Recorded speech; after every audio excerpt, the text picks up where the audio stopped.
Hey everybody. I miss all of you terribly. I wish that we could see each other. This is not very much fun. My kids are driving me crazy. Um, but I'm trying to take some time and talk about some of these stories. I love Ray Bradbury. He's an excellent author.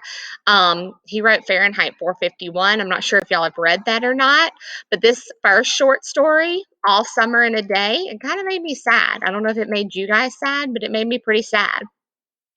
So if you look at it, most of you got a lot of the themes correct. The kids were really mean to Margot because they were jealous of her and they didn't understand what it was like to have seen the sun and then have it taken away from you. So after they see the sun, they realize what Margot had been through. I really liked how it said, she was a frail girl who looked as if she had been lost in the rain for years, and the rain had washed the blue from her eyes, and the red from her mouth, and the yellow from her hair. That sounds terrible. Oh, here comes the terror monster.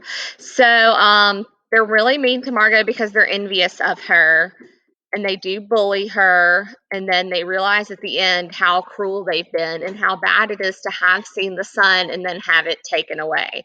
Luckily for us, the weather has been amazing during this.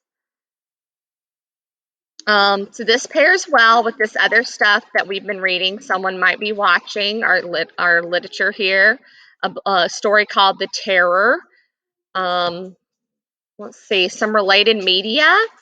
There's some videos on here that we can watch. There is actually a pre-reading video. That's cool. And there is a movie version of it if you guys are interested in that. You know, you might have some extra time on your hands. So let's look at the other story that we were told to read. I went to the wrong button. Very good, Thomas. And that is the Veldt. The Veldt was disturbing, wasn't it? Oh my gosh. It gave me the shivers. So we have this set in the far off future, right? Where the kids have like a live action nursery. And the parents basically let it entertain them. So the parents have very little relationship with them. So I think that's very important in the story that the parents have such a small relationship with their children. They have no idea really what the kids are up to.